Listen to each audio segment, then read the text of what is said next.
Well, despite the many horrific accounts from the front lines of brutality and atrocities being committed by the Hamas terrorists, Michigan Congresswoman and squad member Rashida Tlaib appears to still be backing the lie that Israel was behind the Gaza hospital blast.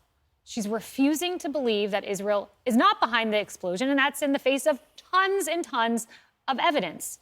This is despite the findings of Israel and the United States, and according to our intelligence, that the blast was caused by a misfired rocket from Palestinians' Islamic Jihad terror group. Tlaib is now calling for an independent investigation. Posting this, media outlets and third-party analysts have raised doubts about claims and evidence offered by both Israel and the Gaza Ministry of Health, that's Hamas. And I agree with the United Nations that an independent investigation is necessary. Let's bring in Florida Congressman Jared Moskowitz, who has been a leader, perhaps one of the strongest voices in the Democratic Party on this issue.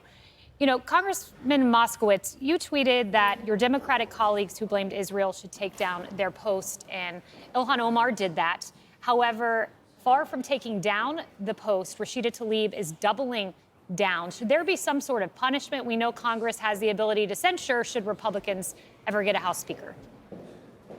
Thanks, Kayleigh. Thanks for bringing this up and keeping this on the forefront. Look, Congress is unified in its support of Israel. I continue to be disappointed in members of Congress who are not willing to listen to U.S. intelligence and listen to the Biden administration, who have said Israel had nothing to do with the issue that happened in the parking lot of the hospital. Let's not remember, the hospital wasn't hit. The hospital is still there. It's the parking lot of the hospital. That was the first lie that was told. The second lie that was told was that over 500 people died there. There's no proof of that. And the third lie that was told was that it was Israel. All of those things have turned out to be inaccurate. U.S. intelligence is saying that.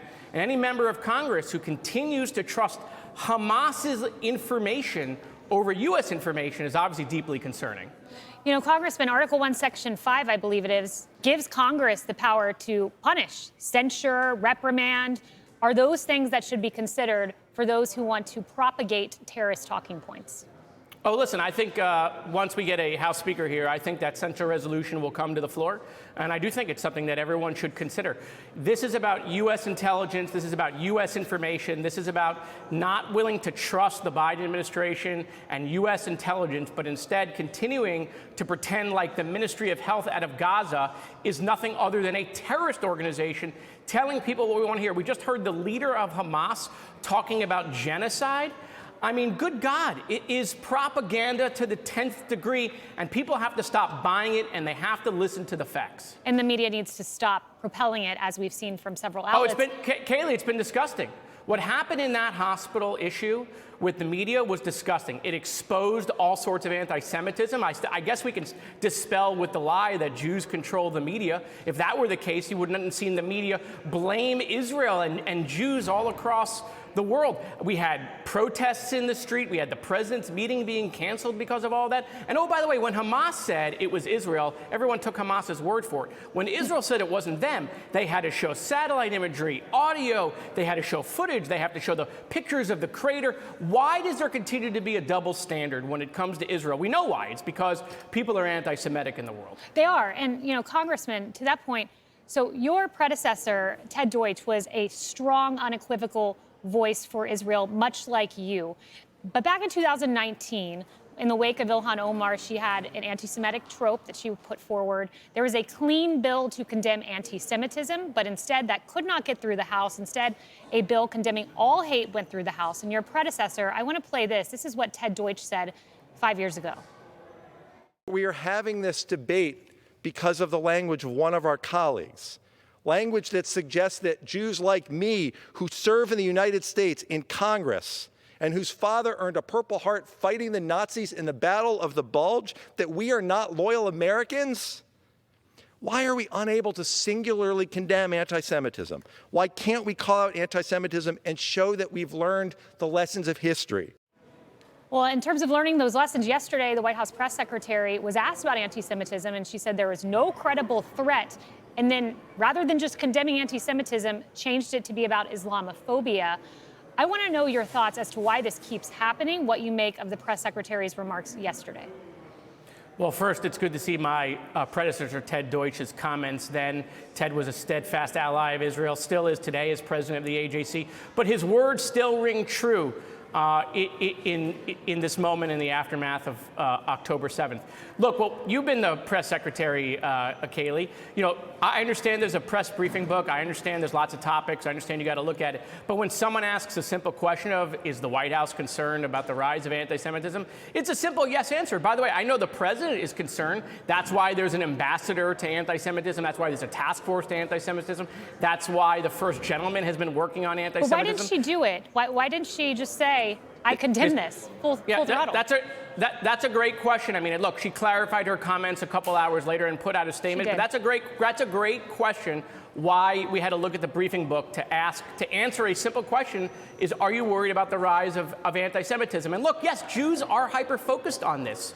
We are looking at every single solitary period and comma because we want it to be unequivocal. I'm very happy she clarified her comments. It's important. President Biden's been very strong on his support for Israel, and the American people have also been very strong on a bipartisan basis with our #1 ally in the Middle East, our friend Israel. Congressman, last question from me, and I think my colleague may have a question, but you've put forward bipartisan legislation that would actually enforce those sanctions against Iran. What level of support are you seeing in the House for that?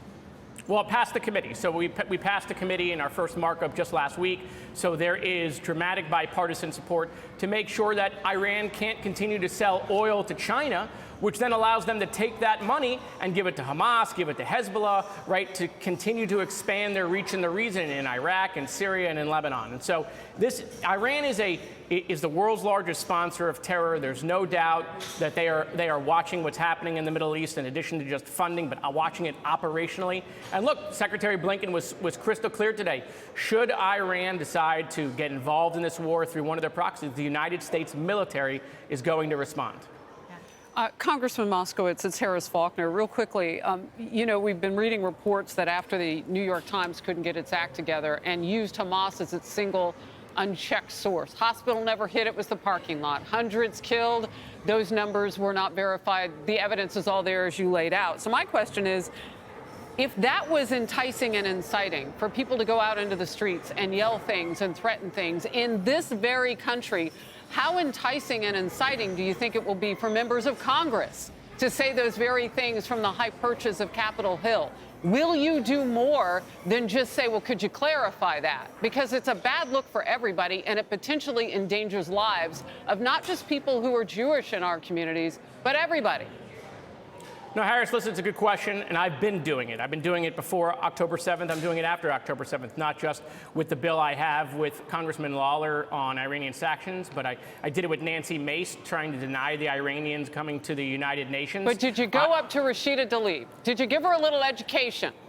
Oh, listen, there have been many conversations with folks within the caucus that have a wide-ranging disagreement on this issue. I can assure you those conversations are happening all the time. They are lively, but at the same time, Harris, we might not be able to convince everybody, and that's why it's important that all 435 members, if it's 430, if it's 425, if it's 415, if it's 410, it will be a dramatic bipartisan basis. Listen, that resolution that 400-plus members have signed on to Congress expressing their support for Israel, that got more. The only thing that gets more supporters in that resolution is the quorum call vote. So I am very confident on where Congress stands on Israel. All right. Congressman Moskowitz, thank you very much for your time. Appreciate it.